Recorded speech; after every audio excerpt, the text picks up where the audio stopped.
Hello everyone, welcome back to another Doctor Who figure review. In today's Doctor Who figure review, I'm taking a look at the newly released History of the Daleks set 14, Revelation of the Daleks. So the way this is going to work is going to take a look at the new packaging, take a look at the detail and articulation, and then do a comparison to all the other Necros Daleks in the character options line, from the Forbidden Planet exclusive, to the sound effects one, to the Toys R Us one, to these lovely Daleks.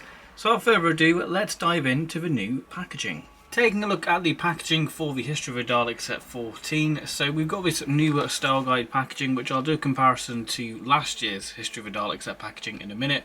So you've got the Doctor Who logo there, the TARDIS, this nice sort of golden vortex, because I think each Doctor's going to have their own colour now.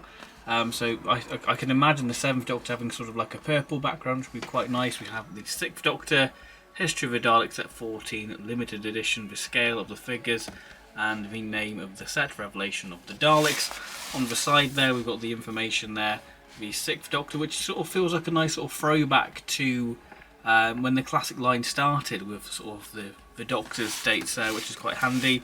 And then we have a little bit of bio on a Revelation of the Daleks and behind the scenes info, and the side there again on the box. So if we just bring in one of last year's History of the Daleks sets, you can see the difference in the packaging. This seems a little more sturdier. This is just having that bit of extra cardboard across, I guess. It sort of doesn't obstruct much of the view, but you can see that it just seems much more solid compared to sort of having one Dalek completely exposed. So I like this sort of redesign of the packaging. The Daleks from Necros. So this set I was kind of dreading in the History of the Daleks set line, because I was wondering what they could do for these Daleks, and I have to say they've tweaked them, and this has sort of become the definitive Necros Dalek. So we'll take a look at the articulation and then the detail, and then we'll compare it to the other releases. Articulation wise for the Daleks, we should all know this by now, the domes can do a full 360 degree turn.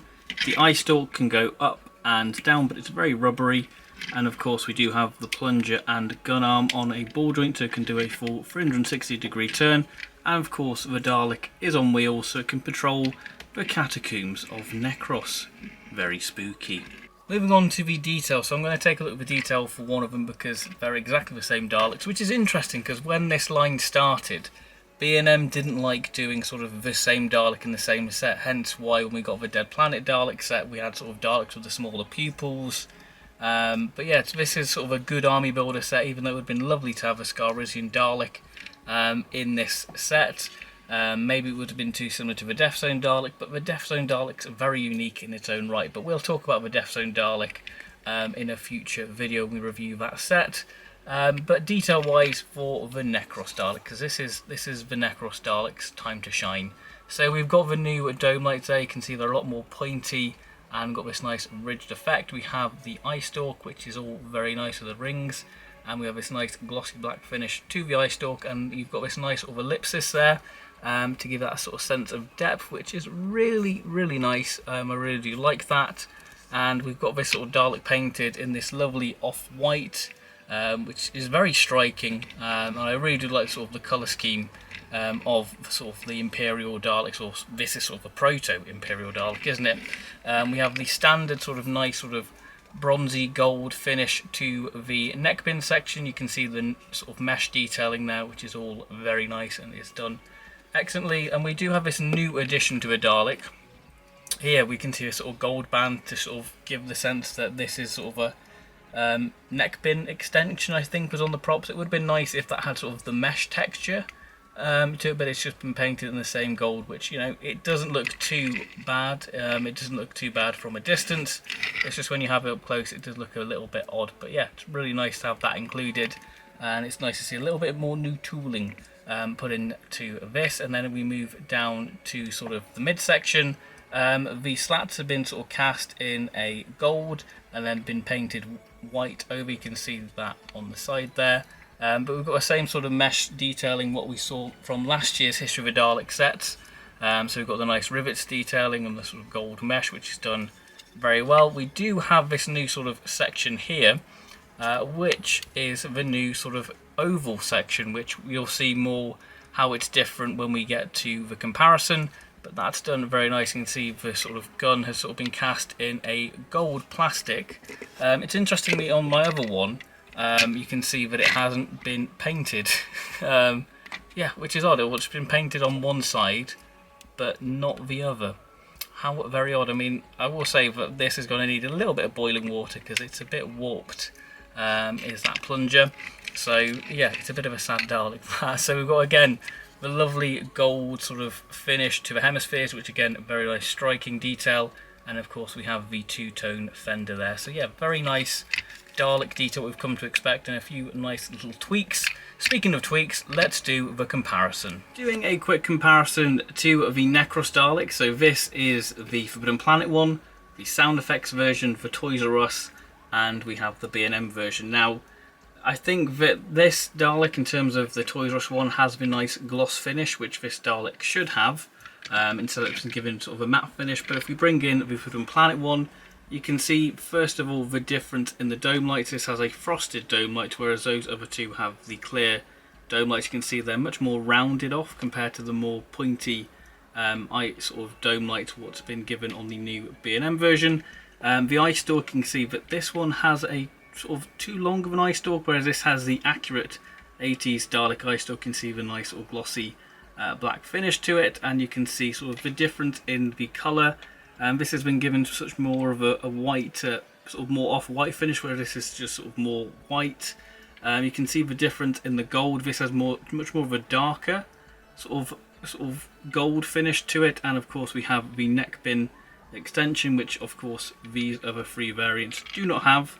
Also, you can see the difference. This has probably much more of a bronzier hemisphere finish compared to this, which has much more of a subtler gold, I would say. And of course you can see the difference in the oval. This has the 1970s Dalek oval, and you can see the new updated midsection there with the new oval, which is a lot more accurate. And you can see the difference in the slats there. You can see the gold is a lot more striking on the new B&M version, which is great. And if we just compare it to the sound effects one, which is exactly the same as the Toys R Us one, just without the matte finish, you can see the difference of the eye stalk that has the eye stalk's far too short on that one, and you can see the difference that this sort of has a paler gold to it. So I think that this is definitely the definitive Necros Dalek, which is what you want from the History of the Dalek set line. You know, this is what it is. It's meant to be the definitive version to get these Daleks, and I have to say,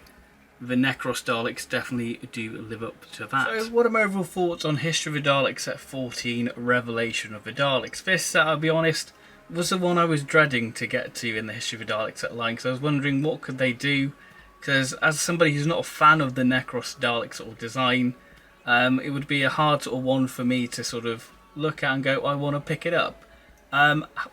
Did it make me pick it up with all these tweaks? Well, obviously yes, I have them. And I think that it is a really nice set. I think, like I say, this is the definitive Necros Dalek. I think that of all the little tweaks we've been given, the new dome light, the new eye stalk, and having this sort of neck bin extension, and just a more accurate colour scheme, and the sort of 80s Dalek oval, it just makes it a lot more of a sort of stunning set, which is great. And I think that this is a great army builder if you want to build an army of Necros Daleks, then you can, because you know these Daleks are exactly the same. It would have been nice to have a Scarisian Dalek in there.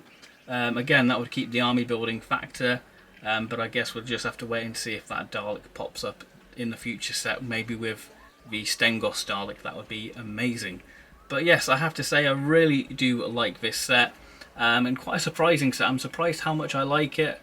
But yeah, it's a gorgeous set, and these have sort of become the definitive Necros Daleks on the shelf. So, thank you very much for watching this figure review. If you've enjoyed this figure review, then please do like and subscribe for plenty more figure related content, such as a review of the other two B&M sets, and of course future B&M set reviews in the near future.